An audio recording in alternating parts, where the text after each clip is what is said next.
Hello.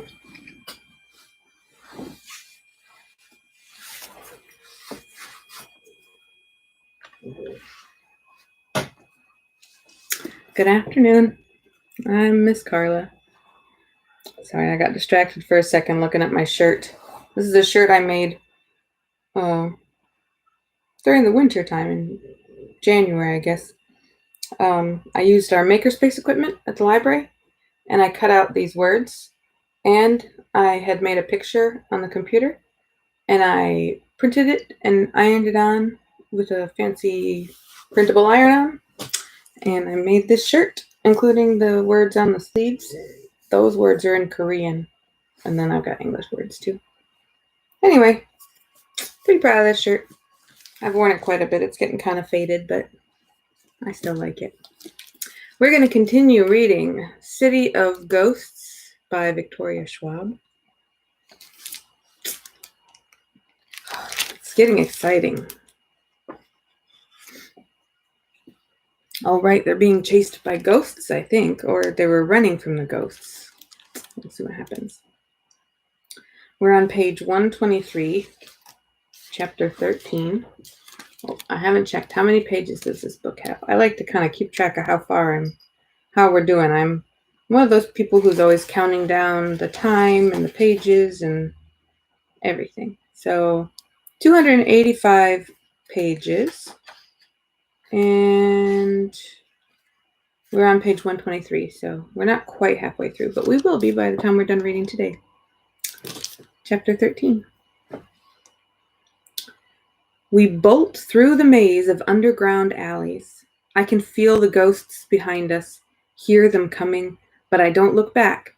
Feet carrying me over rough stone, through doorways and rooms and down corridors.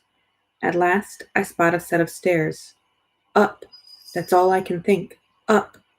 Every step takes us farther from Mary King's Close and its ghostly mob and that horrible wave of feelings. Halfway to the street, the veil thins enough for me to reach out and grab the curtain, which is finally cloth again, and force it aside. We tumble through, out of the veil, and back into a world of pale light and fresh air. I gasp at the cold in my lungs, the sense of surging up from deep water. The weight of Jacob's hand is gone, but he's still there beside me. Sunlight filters through him as he leans back against the alley wall. I look around, lost. No, not lost. It's hard to get lost when you can hear the noise of the Royal Mile in the distance. Plus, the ground slopes beneath me so that up leads to one place and down to another. I'm not lost, but I don't know where I am either. I was so focused on getting out of Mary King's Close, out of the veil, that I didn't exactly pay attention to the route. I must have taken a different set of stairs because Jacob and I are standing on a narrow street I've never seen before. It's 3 parts gray stone to 1 part gray sky. There's no bustle, no noise. I slump back against the wall and slide down until I'm sitting on the ground, which is probably unsanitary, but I don't care. My skin still feels like it's coated in cobwebs, and every time I blink, I see the ghosts. The way they looked at me, with their want and their anger and their fear. I've been in plenty of haunted places, but I've never been to a place where the veil was stronger than I am. Stronger than Jacob. He's standing over me, arms crossed, and I wish for once I could read his mind, because I can't read his face. We should have just gone for a walk in the city, I say at last. He sighs and crouches down beside me. Makes you miss creepy students in burning auditoriums, doesn't it? I try to smile. We sit for a moment, quiet except for the seagulls overhead and the faraway sound of bagpipes. You okay? Jacob asks, which I appreciate. He knows I'm not, but he still asks, and I know that if I lie, he won't call me out on it. We'll just pretend that we're normal, that he's not a mind-reading ghost, that I'm not whatever I am, that I'm not drawn toward places full of death like a rock rolling down a hill, constant as gravity. What's wrong with me? Where should I start? He teases. I shoulder him, feel a prickle of cold as my arm goes straight through his sleeve. That tickles, he says, getting up. He holds out his hand, and I wish I could take it. Instead, I push off the wall.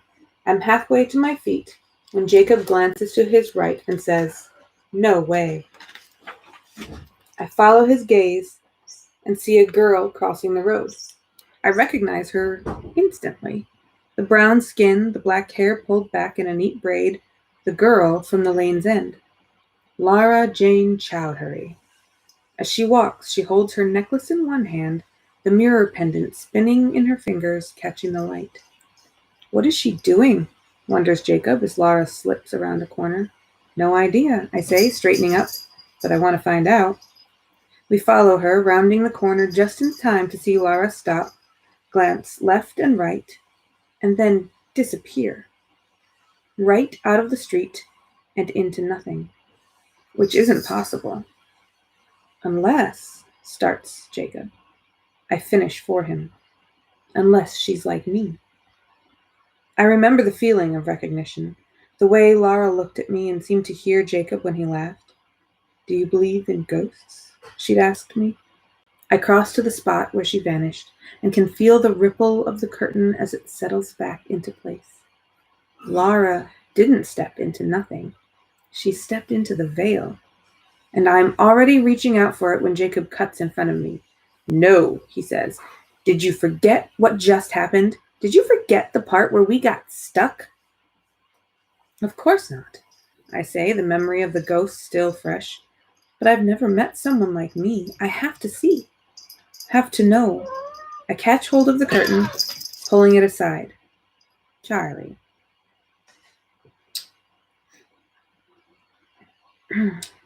You can stay here, I tell Jacob, and for a second, I think he's really going to, as if he can't hear my thoughts pounding with my pulse. You can stay, but I don't want you to. Jacob huffs. Rule number 9, he grumbles, following me through. The veil is thinner here, the transition easy. The chill in my lungs is barely a breath, a shiver, and then it's gone. We pass through. My feet land on old stone streets. The light shines from my chest. Beside me, Jacob is solid and solidly ticked off. He gestures around at the alley. Well, it's empty. No Lara, no ghosts, nothing but a thin mist. But that's not possible. I saw her disappear. I saw. A familiar English accented voice cuts through the silence. Watch and listen. The words carry on the air, and when I follow them around the nearest corner, I see Lara standing at the bottom of a short set of steps. Her back is to us, and she's grayed out the same way I am, with the same burning light inside her chest. And there, sprawled back against the stairs, as if trying to escape, is a ghost. A man my father's age. Oliver, sit down.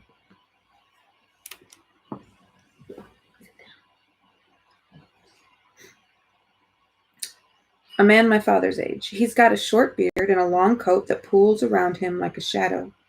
Lara's necklace dangles from her outstretched hand, mirror side hanging in front of the ghost like a hypnotist's pendulum. Only it's not swinging side to side. It's not moving at all. It stays perfectly still, and so does the man. Jacob's gone rigid beside me. I hold my breath. See and know, Lara continues. The words sound almost like a spell. Maybe they are a spell because the ghost stays there on the steps, as if pinned. Lara stands tall, fingers splayed as she recites the third and final line. This is what you are. The air ripples with the force of the words, the whole veil shuddering. As I watch, the ghost goes thin like glass and fog instead of flesh and bone. I can see straight through him, can see the thing coiled in his chest. A coil of rope, a ribbon, like mine, but without light. Lara reaches in and pulls the ribbon out. The end snags in his chest, but she gives it a swift tug. The dark thread comes free in her hand, hanging limply from her fingers for a moment before crumbling away to ash. An instant later, the man crumbles too, just falls apart. 1 second, a ghost, and the next, gone. A breeze sweeps through the alley, sudden and unnatural, and blows the dust away. Jacob lets out a small gasp, and Laura's head snaps up. I shove Jacob sideways behind the corner and out of sight as she turns, brushing the last bits of dust from her hands. I stare in shock. She gives me a long, measured look, her brown eyes unblinking. "What?" she says at last. "You act like you've never seen a ghost hunter before." Part 3. Ghost Hunters. Chapter 14. What do you... I trail off, unsure what to say. A ghost hunter? At the edge of my sight, Jacob shudders, and I'm suddenly glad she can't see him. "I should have known," she goes on matter-of-factly. "Known what?" "That you were like me." She loops the necklace back over her head, tucking the pendant underneath her shirt. I notice that the light in her chest is a warmer hue, rose-tinted, while mine is bluer, colder. "I suppose I suspected, but back at the lane's end, but you seemed so very clueless, almost like you do right now." "Hey," I bristle. "I knew there was something weird about you, too." She arches a perfect black brow. "Really now?" "I just didn't know what it was," I explain. "I didn't realize there were other people who could..." "Oh," she says, adjusting her braid. "You thought you were the only one who's ever cheated death. The only one able to move through the in-between. How novel." "In-between?" She gestures around us. "Oh," I say, "the veil." Laura raises a brow. "That's what you call this place?" "It's better than in-between," I shoot back. Laura starts to protest when we're cut off by voices, footsteps, the nearness of new ghosts. Plural. Laura and I both stiffen. "We shouldn't stay here," she says, turning on her heel and vanishing back through the veil without a second glance. I'm about to go after her when Jacob catches my wrist. "I don't like this," he hisses. "I don't like her. Did you see what she did to that guy?" "Because I did, Cass. She turned him to ash." "I know. I saw. But my head is spinning with questions. Maybe Laura has answers. I pull free of Jacob's grip and step through the veil. There's a flush of cold, and then I'm back on the solid side of things. Jacob didn't follow me through. Laura pinches the bridge of her nose. "Edinburgh gives me a headache." "What did you..." I start. "I thought the in-between back in London was bad, but there's something about this city. Can't you feel it? Like a lead blanket." "What did you do to him?" I ask. Her eyes flick up. "To who? The man on the steps?" She crinkles her nose. "He wasn't a man," she says primly. "He was a ghost. I sent him on." "Where?" She shrugs. "To the great unknown, to the silent side, to peace and quiet. Call it what you like. I sent him to the place beyond, where he's supposed to be." Supposed to be? Why? Laura's eyebrows go up. "Excuse me? Why did you do it?" She bristles. "Because it's my job." "Someone hired you to hunt ghosts?" "Of course not," she says. "But this is what we do." "We? Ghost hunters?" I don't understand. And I must have said so out loud because Laura sighs and says, "Obviously. Ghosts don't stay in the in-between because they want to be there, Cassidy. They stay because they can't move on. They're stuck. It's up to us to set them free." "Us?" She frowns. "What have you been doing in your veil, if not hunting ghosts?" Her eyes go to the camera around my neck. "Oh, God, tell me you're not sightseeing." My mouth opens, closes. I don't know what to say. Her phone chimes with a text message, and she checks it. "Ugh, I have to go." "Wait," I manage. "You can't just leave." "I'm already late." she says, starting up the alley. I'm supposed to meet Aunt Alice at the museum. Mum and Dad insist on weekly bouts of cultural enrichment or some such. Oh, she adds, almost as an afterthought. You do know you're being haunted, right? A boy? She continues, holding up her hand. About this tall, scruffy blonde hair, bullseye shirt. I stiffen. No one else has ever been able to see Jacob. Yes, I say carefully. I know. Laura frowns. And you haven't done anything about it. And there's a rock in my stomach because I know what she means by that.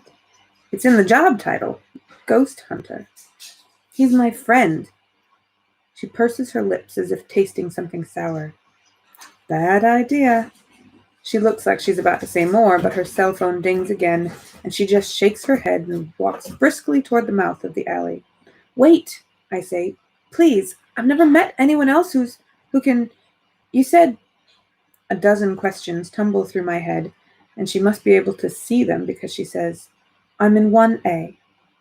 Huh? My flat at the lane's end. Come by tomorrow morning, 10 o'clock. She steps out onto the street. Don't be late. I slump back against the wall, mind racing. This is what we do. My job? To hunt ghosts? To send them on? Is that why I'm able to cross the veil? And an even more unsettling question. Does Jacob know? Has he always known? As if on cue, Jacob reappears, rises right up through the cobblestones, his arms crossed and his eyes dark. I can tell he's not happy. I try to push all the questions from my head so he can't hear them, but it's like he's not even listening. Did you have a nice chat? He asks coldly. Don't be like that, I say. I was just curious. I didn't know there were other people who could cross the veil. Did you? He scuffs the ground with his sneaker. No.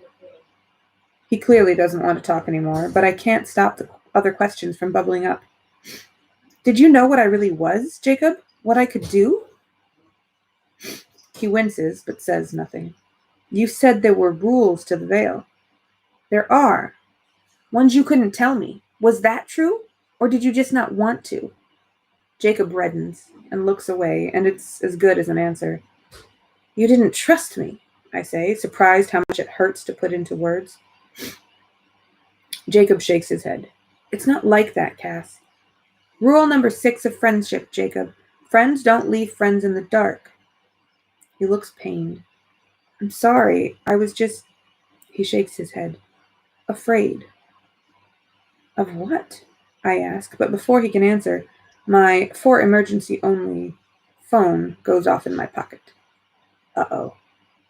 Cassidy? Says Dad, sounding really worried when I answer. Where are you? Sorry, I say quickly. I needed some air, and then I got turned around. I follow Dad's instructions, Jacob on my heels, until we get back to the mouth of Mary King's Close. Dad appears a second later, his hair mussed and his glasses dusty. There you are, he says. We've been looking everywhere. I called your phone 4 times before you answered. Apparently there's no cell reception in the Vale. Dad turns and calls back down the tunnel. I found her. Found her. Echoes away. Sorry, I say, ducking my head. I guess I got a little spooked. Dad pulls me in for a hug. Oliver! Yeah, stop it. Can I tell you a secret? I nod, and he says, this place gives me the creeps, too. He squeezes my shoulder. But don't tell your mother, he adds. I've got a reputation to maintain. Oliver! Yeah, go get him, Charlie. Go tell him. Mom shows up a few moments later, the camera crew and Findlay in tow. That was brilliant, she says, cheeks flushed. Leave it to Mom to love a good scare. I'll bet she'd love it even more if she could see the other side. Dad shoots her a look and she sobers, her grin replaced by a very parental frown. Except for the part where you disappeared, young lady. That was decidedly not brilliant. I mumble a half-hearted apology. Findlay winks at me. Have we made a believer of you yet? Oh, says Mom. Cassidy's always been a believer. Findley's rusty eyebrows go up. That's so, he asks, with newfound respect. Her best friend is a spirit. And just like that, she takes me from interesting to crazy. Mom, I glare at her. She throws her arms around me. Embrace your strange, dear daughter. Where's the fun in being normal? Spoken like someone who doesn't see ghosts. Chapter 15. We end the day in a place called Grass Market. Of course, there's no grass, and I don't see any signs of a market. Just a wide open plaza surrounded by shops and pubs. The castle looms behind the buildings like an eerie sentinel, but the plaza itself is nice, airy, open. This isn't so bad, I think, right before Mom tells me that it used to be an execution ground. Why am I even surprised? Sure enough, as we follow the crew across the square, the veil thickens around my arms and legs until it feels like I'm walking through water. The only reason I don't get pulled in is because my mind is still stuck on Lara Chowdhury. Her mirror necklace, her strange incantation, and the way the ghost fell apart at her feet. This is what we do. Jacob fidgets nervously beside me. We haven't talked any more about what happened in the alley, about what he meant when he said he was afraid to tell me. But now's not the time. So we do our best to pretend that nothing's wrong. Dad gestures to a low stone slab, a marker on the ground. See that, Cassidy? Hundreds were put to death right here. The veil turns leaden as I reach out to run my hand along the marker. Haha, no, says Jacob, shooing me away. By the time we reach the final stop on our filming list, a pub called the White Hart Inn, supposedly known for its hauntings, I'm prepared for the worst. So I'm relieved when the tap, tap, tap of the veil fades to a distant prickle. Mercifully, this pub isn't haunted. At least, no more haunted than the rest of the city. Which is good because I've officially had my fair share of all the inspectors for one day. Mom and Dad and the crew head to the back of the pub to film, while Findley and I, and Jacob, slide into a corner booth and order food. Findley gets up to go to the bar, but while he's gone, Jacob and I don't talk. I can't stop myself from thinking about what he said and didn't say. Jacob keeps his eyes pointedly on the table, trying to lift a coaster from the wood. At last, Findley reappears, setting down 2 pints of beer. I say, I'm not exactly old enough to drink. He laughs, a low, rich bellow. It's not for you, he says. He pulls one glass toward him. This one's mine, he explains, nudging the other toward the empty seat at his side. And this one's Reggie's. I look around the pub. Reggie? Reggie Weathershire, says Findley. My old mate.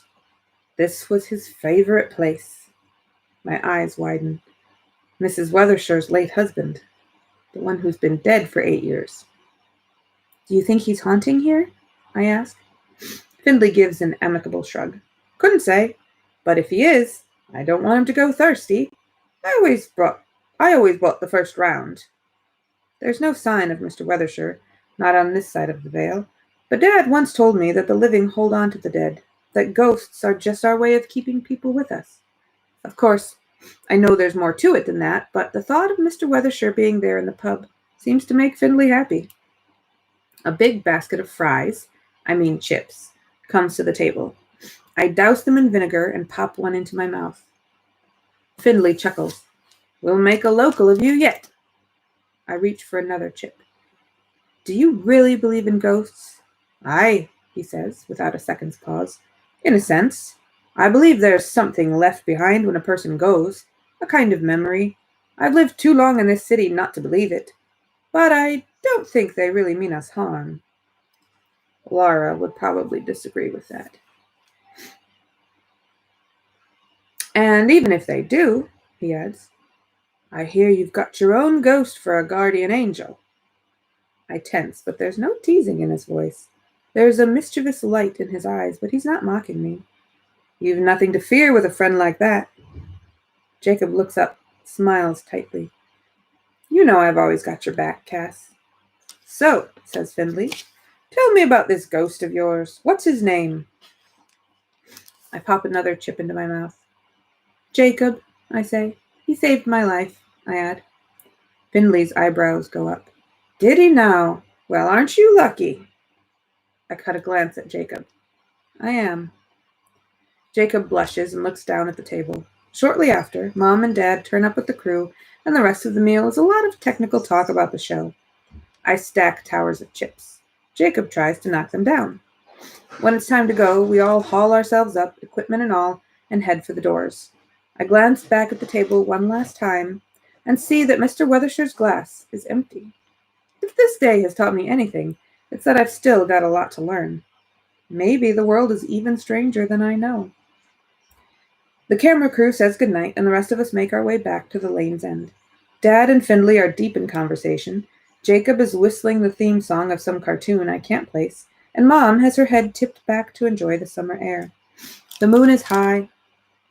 The night is crisp and clear and perfect, and I snap photos of the winding streets, the amber streetlights. Even though I'm not in the Vale, there really is something magical about this city. We're at the top of the Royal Mile when I hear the song. It echoes up the road, and at first I think it's coming from a street performer or a bagpiper, but the street is empty, dark, and the sound is crystal clear. It is a woman singing. Her voice snags in my head like a hook, slowing my steps. I know that song. Or rather, I know the voice of the person singing it, because it's not a person at all. I can picture her red cloak, her black curls, her outstretched hand. I stop walking and turn in a circle, searching for the song. It's so close. I want to find it. I need to find it. Do you hear that? I whisper. But no one else seems to notice the singing, not even Jacob, who looks at me like I've lost my mind. I crane my head, listen, but before I can find the source of the melody, it's gone. I don't hear anything but the wind. Mom and Dad stay up late, going over the day's footage and preparing for tomorrow's filming. I, meanwhile, head straight to bed. All I want to do is sleep, and preferably dream about something other than haunted alleys and buried crypts. But sleep doesn't come, doesn't stick. I end up tossing and turning. When I close my eyes, I see the broken tunnels of Mary King's Close, the way a dozen sickly faces turned toward me. The scene dissolves and I'm above ground. Lara Chowdhury standing in the street, the mirror pendant hanging from her fingers. Watch and listen. See and know. This is what you are. It's the middle of the night when I throw off the covers and get up, nearly tripping on Grim. I slip out into the living room. The door to my parents' room is ajar, but the lights are out, and I can hear Dad snoring softly. Jacob, I whisper, hoping he's nearby, but there's no answer. I cross to the old-fashioned desk beneath the window. My camera sits on its purple strap in a pool of moonlight. I pick it up, look at the counter on top.